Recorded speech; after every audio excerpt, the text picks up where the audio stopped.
Families often have conflicts or financial problems, but there are also families who manage to stick together and make it through everyday life. It's pretty clear which one is happier, don't you think? My name is Rachel. I've been called an oddball since I was a child. I don't know what's different about me. I just know people say I'm different. Being called different isn't the problem. The real issue is being ignored by my own parents. This led to a lonely childhood for me. I've always been sensitive to people's emotions and can somehow understand what they're thinking. I don't know why I can do this. It's not like I can always see or feel it, but it's as natural to me as moving my hand or breathing. I found it strange and couldn't understand why others couldn't do the same. There was a time when I felt a bad vibe from a colleague my father brought home from work.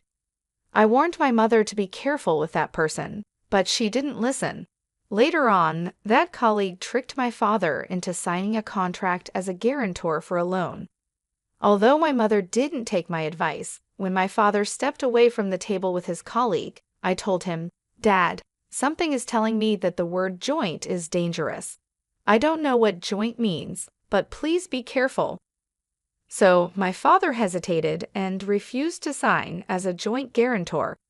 Thanks to that, when my colleague went bankrupt and couldn't repay the debt, my father was able to avoid taking on all the debt. Another day, when I was shopping with my mother, I felt a wave of discomfort coming from behind us. When I turned around, I felt this bad feeling coming from a man wearing sunglasses and a hat. I said, "Mom, let's take that side street." I grabbed my mother's hand and moved to the side street. My mother was confused and asked what was wrong, but just as we moved, we heard someone shout, "Thief," from the street we had been on. The man with the bad vibe had snatched a woman's purse and ran off. The woman fell and got hurt badly. If we hadn't moved to the side street, the man's target would have been my mother. Things like this happened often, and people started to think I was strange and mysterious. My parents began to avoid me, and I felt lonely and isolated. What seemed normal to me was not normal to others. I started keeping my thoughts to myself. I stopped expressing my feelings because I knew normal people don't feel what I feel. If I didn't say anything, they wouldn't think I was weird. I would just be like a normal kid. I have a sister, Julie, who's 4 years younger than me. Unlike me, Julie is a regular kid. As the years went by, I became more withdrawn, but Julie just got cuter and more charming. It was clear who everyone preferred. Our parents started to favor Julie over me. They would say, "Julie is such a lovely girl, but Rachel seems to be a bit on the darker side." They noticed I had become less odd lately, but still thought I was different. What they called odd was me not talking about things only I could sense. It was my way of dealing with the world. I was tired of how this ability of mine was torturing me, so I tried hard to suppress it. I wondered if my attempts to hide myself and appear normal were making me seem abnormal, or if once labeled as the odd kid, that image just couldn't be erased. I grew up without much love from my parents. On the other hand, Julie received all the love, including what should have been mine. Julie, who was spoiled and pampered, sensed our parents being cold and distant toward me. She started to look down on me. "I don't like being around you. Your gloominess rubs off on me. I'm so cute, but your loner image brings me down." Julie started to insult me whenever she got the chance. Our parents lightly scolded Julie, but they never seriously tried to correct her. When I was in 8th grade and Julie was in 5th grade, she was scouted by a talent agency on the street. I knew it. It's because I'm cute. They said I could even appear on TV, Julie said, pleased with herself. She started dreaming big, and our parents didn't seem entirely against it. "You should calm down and think carefully." I sensed something shady about this. I spoke up, expressing the intuition that I had long suppressed because I didn't want Julie to get into trouble. Julie, who didn't know about my unique ability, said, "What's your problem? Are you just jealous because you're not cute and nobody approached you? Don't say weird things and stop interfering with me." She seemed furious, Even my parents, who knew about my ability, either forgot about it or were too excited about Julie standing on the glamorous stage. They sided with Julie and criticized me. After that, I resolved to remain silent again. I told myself that there was nothing good in saying unnecessary things. One day, a student teacher came to my junior high school. He was a male college student who graduated from the school and wanted to be a physical education teacher. As he shared his dreams about education and gave a strong greeting, the teacher and students, especially the female students, were charmed. When he responded cheerfully to the girls' excited cheers, I sensed a dark aura from him. I had always vowed to hide my unique abilities, but seeing my classmates potentially in danger, I decided to break my self-imposed rule. I chose a teacher who seemed understanding and talked to her. "I know this is sudden, but please believe me and help me," I said. The teacher was puzzled by my sudden request, but agreed to stake out a certain location after school, just as I asked. I didn't tell the teacher the details. I had no reason to think she would believe me, but the fact that she agreed to help without any explanation made me think she wasn't an ordinary person either. The next day, the school was in an uproar. The male student teacher was arrested for violating a public nuisance prevention ordinance. The location where the teacher staked out was near the girls' restroom. Within 10 minutes of starting the stakeout, the student teacher appeared, entered the girls' restroom, and installed a video camera. The teacher caught him in the act. Thanks to that, the female students were saved from being secretly filmed, and their dignity was protected. Meanwhile, my sister, who had joined the talent agency, was proudly telling everyone about it. But there were no real lessons or auditions. She only had to pay expensive membership and lesson fees. Then, suddenly, the agency closed down, leaving an empty shell. In short, my sister was scammed. She cried and screamed, directing her anger at me. "It's all because you said weird things. My future is ruined, and it's all your fault." It didn't make any sense, but my sister seemed to truly believe it. Maybe that's the only way she could handle it. For me, it was a disaster and a nuisance. Our parents didn't say such unreasonable things, but their attitude became more distant toward me and more supportive of my sister. I ended up feeling lonely again, as the odd one out. I was happy that I could help everyone at school, but I was terrified that my actions would corner me. That's when I received a call from the teacher who had listened to my story, asking me to come to the staff room. Worried that I would be labeled as strange again, I opened the door to the teacher's staff room. "You knew something like that was going to happen, didn't you?" The teacher asked me in a low voice, without any preamble. Thinking there was no point in pretending, I gathered my courage and told the teacher about my mysterious power. "I thought so. I know there are very few people like you," the teacher said. For the first time, someone showed understanding for my situation. The teacher said they knew someone with a power like mine, and that's why they could understand. Actually, that person is my aunt, and I've been listening to her stories for a long time. "You must be worried about a lot of things because of your power. Maybe getting advice from someone who's been in your shoes will help clear your mind." Saying that, the teacher introduced me to the person. The person looked at me with kind eyes and said, "It's natural to be worried, but you don't need to suffer." I was drawn to their gentle yet deep eyes that seemed to see through everything. The person's name was Hannah, and she had the same kind of power as me since she was a child. She had experienced a lot of struggles and hiding herself throughout her life. The stories from my senior who had gone through the same experiences helped me release my worries and doubts.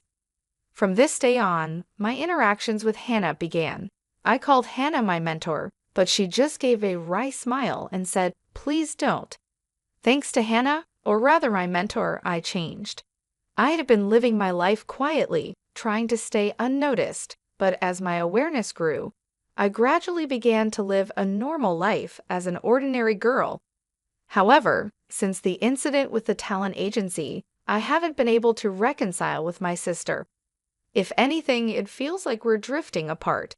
it's become normal for her not to talk to me, and when she does, it's just to complain or insult me for no reason. I often have no idea what triggers her mood switches. My power couldn't predict my sister's emotional changes either. Just because you got into college doesn't mean you're all that.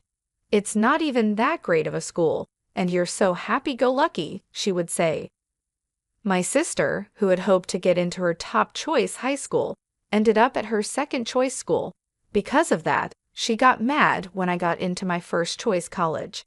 It's not like I bragged to her, she just dissed me because of her own frustrations. Our parents only tried to appease my upset sister and kept their distance from me, as if telling me to stay away from her. It seemed that my sister didn't like the fact that I had become brighter since meeting my mentor. To my sister, I had to be a dark and gloomy girl who was inferior to her.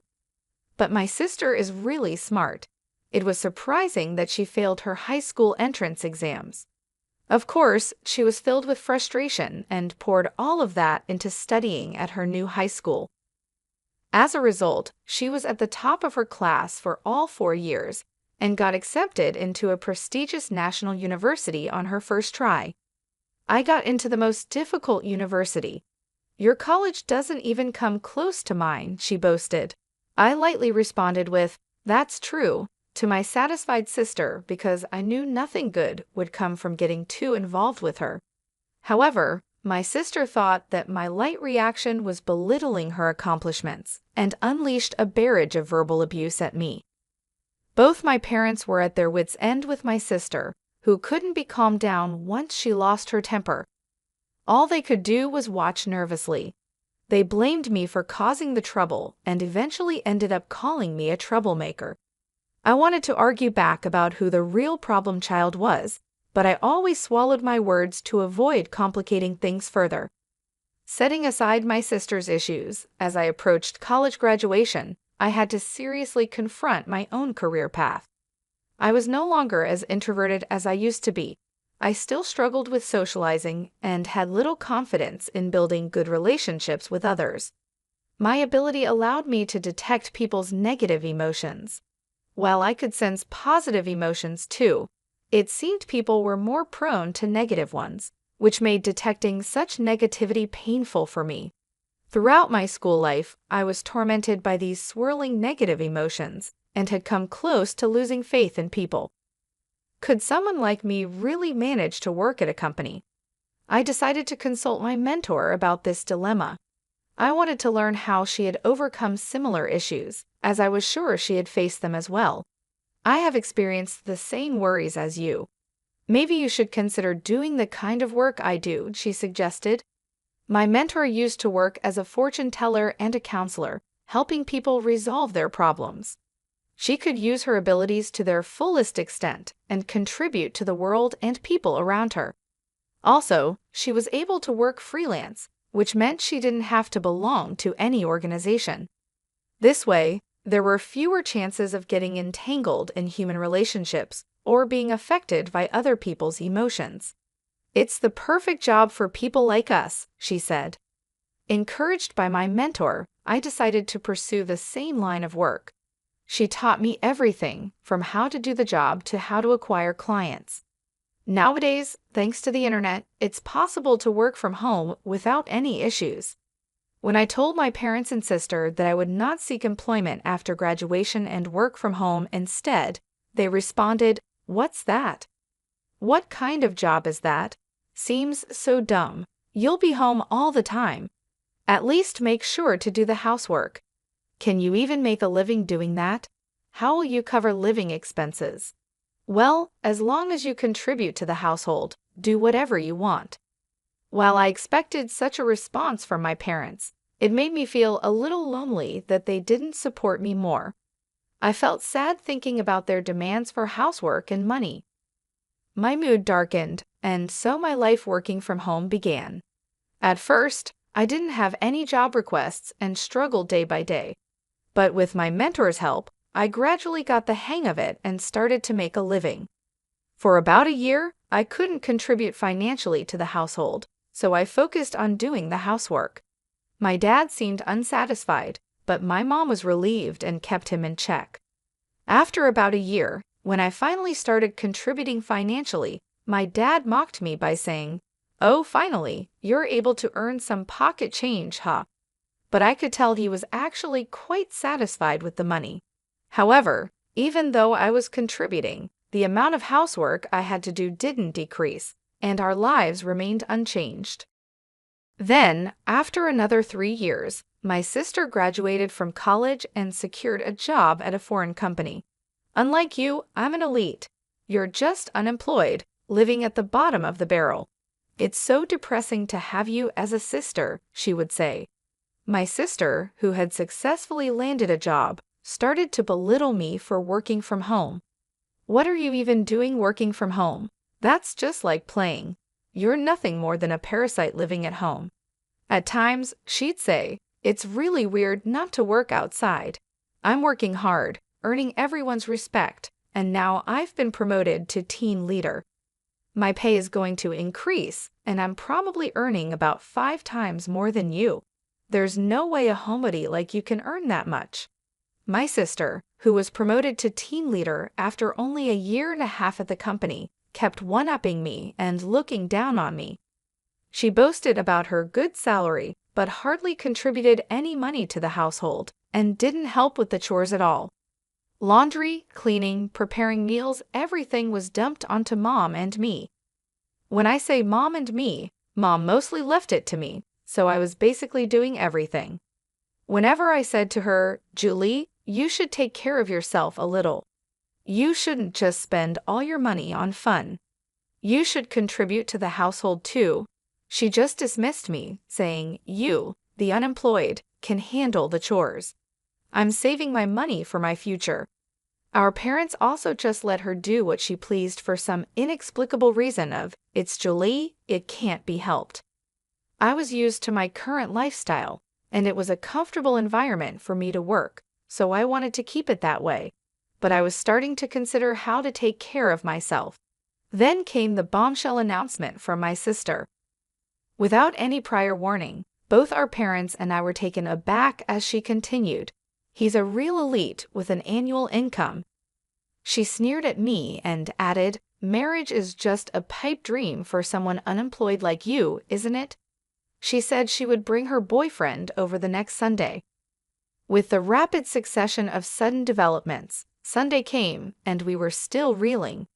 The man my sister brought along looked like a successful young man, impeccably dressed in a sharp suit. "Nice to meet you. My name is Jack," he said. "I would like to ask for your permission to marry Julie," Jack said, greeting us properly and showing good manners. "Isn't he wonderful? Just as I said, I'm going to be so happy with this man," Julie gushed. "So Jack, what do you do for a living?" Dad managed to ask, clearly impressed by Jack's presence. "Yes, I'm currently training at a company that my father knows," Jack replied. We were puzzled by the word training, and then Julie said gleefully, "His father is the president. He's training now to take over the presidency in the future." My sister seemed over the moon about becoming a future president's wife. Afterward, we had various conversations, and Jack left stylishly. There were a few things that made me raise an eyebrow during the conversation, but my parents were thrilled with the high-status man. However, I felt an inexplicable dark shadow from that seemingly refreshing and good-natured man, Jack. It was something only I could sense, so I didn't know how to explain it. I could no longer remain silent, fearing that marrying a man with hidden issues would make my sister unhappy. "Julie, you've only been dating him for less than 4 months. You might want to understand him a little more before deciding to get married," I cautioned, driven by a strong gut feeling. "Sis, he's an elite and a future CEO. You won't find anyone better than him." "Oh, I see. You're jealous, aren't you? You're bitter because you're comparing your life to my happy one." "Poor jobless sis," she retorted. Even our parents got angry at me for interfering with Julie's happiness. "You're just unemployed, so at the very least, stop interfering with your sister's happiness," they said. It was clear that our parents were hoping to secure a comfortable old age by marrying Julie off to a wealthy man. Frustrated by my inability to effectively communicate my concern about the dark shadow I sensed looming over Julie, my head was spinning. In the meantime, the two got engaged, and a meeting between both families took place. Jack's parents, like him, carried an air of freshness about them, but I felt the same ominous cloud hidden behind them. However, I was unable to convey this danger to my overjoyed sister and parents.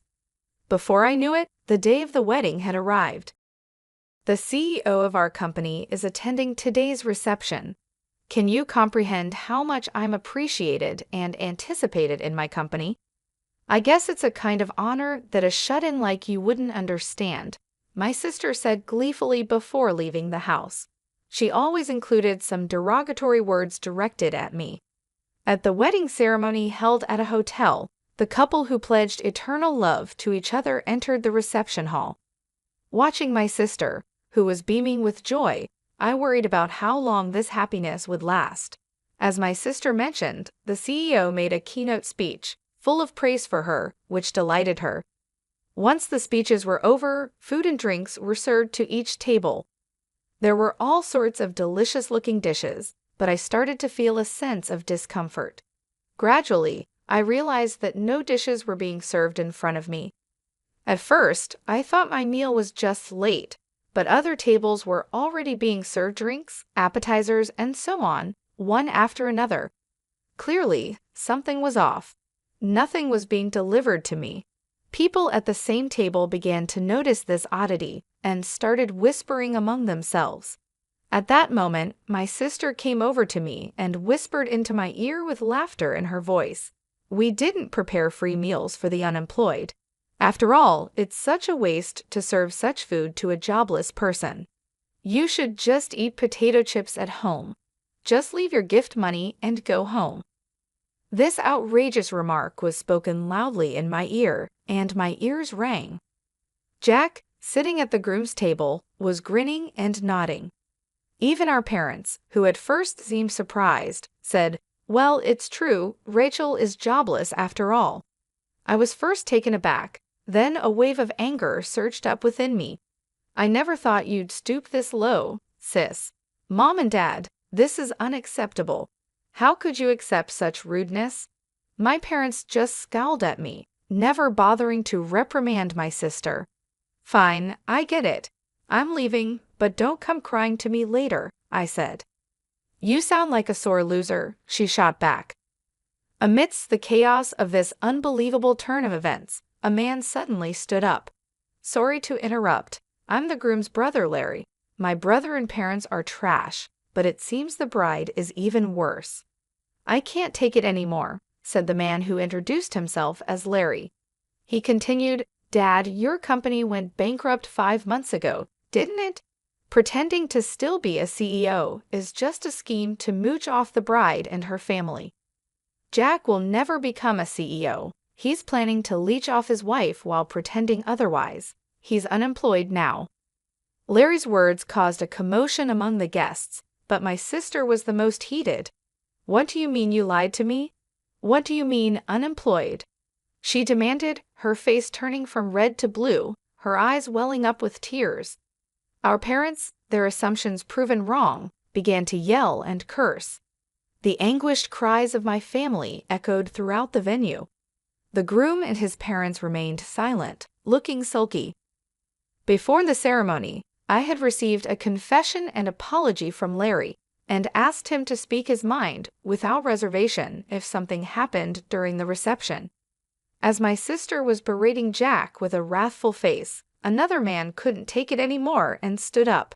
It was the president of my sister's company. Enough already. This is embarrassing. You have no right to criticize the groom. What do you think about your terrible attitude towards your own sister? The president's angry voice made my sister's face contort in fear. For one, I didn't attend your wedding for your sake. I wouldn't have come if you weren't the sister of Rachel. Suddenly, my name was mentioned by the president, and my sister's eyes widened in surprise. Huh? Who are you talking about? Rachel is a goddess to many of us business owners, rescuing countless companies from the brink of collapse, he continued. In fact, with the guidance of my mentor, I had been working as an advisor for corporate revitalization and growth. Starting with fortune-telling and life consultation, I used my abilities to show companies the path they should take. All my advice was spot on, and the companies that sought my help experienced a rapid resurgence in business, achieving a V-shaped recovery. As a result, I had earned titles like teacher and goddess. My sister's company had also consulted with me 5 months ago, and thanks to my advice, it had been reborn as a stronger enterprise. The president, grateful for my assistance, attended the wedding today as well. I had no idea. You're not just a basement-dwelling, unemployed nobody, are you? My sister said, finally realizing the truth. Thanks to my thriving career, her assumptions had been shattered. I now earn several times what you do. Despite contributing significantly to the household income, our parents never seemed to care about me. They thought that money was from Julie. Oh, we thought Julie provided that money, they said, misunderstanding the situation.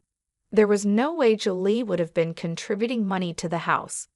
The wedding reception turned into a chaotic scene and was called off. Naturally, all the guests were fully refunded their wedding gifts. I've already signed a contract for an apartment under my name. I can't afford it on my own, especially now that he's unemployed, my sister sobbed. Jack retorted, "You're the one who signed the contract. I don't know anything about that." The wedding was a complete disaster, resulting from my sister's malice towards others. She may argue there were reasons for her behavior, but they didn't hold up. Afterward, Julie divorced Jack and claimed alimony. Since Jack was jobless and his parents didn't have much, she couldn't receive much alimony. She barely managed to pay for the wedding venue, let alone the apartment she had contracted. The place that was supposed to be their love nest was never occupied and was canceled. However, the debt didn't simply vanish, and Julie found herself heavily burdened by loans. Moreover, her outrageous behavior at the wedding quickly became known among her colleagues, leading to a rapid decline in her reputation. The CEO had no choice but to demote her. With no place left in the company and having lost her pride as an elite, Julie wanted to quit and run away, but she had to bear the embarrassment for the sake of loan repayment. She continued with a trivial job in a hardly noticeable basement storage room. Jack and his parents, who had failed in their plan to leech off Julie, were now scraping by with occasional day labor. Naturally, Jack's elder brother, Gary, had cut off all ties with his parents and brother. The parents quickly gave up on Julie when she hit rock bottom and tried to cozy up to me instead. To them, I said, "I've had enough of being manipulated by you. I'm cutting ties. Goodbye forever." I declared this and moved out to start a new life in a newly rented apartment. They took in the fallen Julie, who was struggling to make ends meet. Julie's salary was drastically reduced, and she couldn't possibly contribute to the household expenses, of course. I stopped the money I was contributing to the house as well. Without my financial help and unable to lower their standard of living, our parents quickly became exhausted and struggled every day to make ends meet. They were panting and stressed, trying to maintain the lifestyle they had grown used to, but without the necessary income, it became a daily challenge. On the other hand, my work was thriving. I was able to guide many companies and individuals in the right direction, using my abilities to help them succeed. My reputation grew, and more clients sought my advice. This success brought me a sense of fulfillment and financial stability. It felt good to finally be appreciated for my skills and to see the positive impact I was making on others' lives. After the wedding incident, I started dating Larry. He had been so honest and brave during that chaotic time, and we grew close. He recently proposed to me, and I accepted. If everything goes well, marriage could be in our future. Larry is a man of pure heart, with no dark shadows lurking within him. Unlike the people my sister had surrounded herself with, Larry was genuine and kind. I'm looking forward to building a happy life with Larry. Together, we dream of a future filled with love, mutual respect, and understanding. With him by my side, I feel a sense of hope and excitement for what lies ahead. We've talked about our plans, our dreams, and how we want to support each other in everything we do. As I reflect on everything that has happened, I feel a mix of emotions. I am relieved to have cut ties with my parents and sister, who never appreciated me. I am proud of the person I have become, despite the challenges I faced, and I'm grateful for Larry, who has brought light and love into my life. Looking forward, I see a bright future. I am excited about the possibility of marriage with Larry and the life we will build together. With him, I know I will never have to hide who I am or feel unappreciated. Our love and partnership are based on honesty and mutual support, and I can't wait to see what the future holds for us.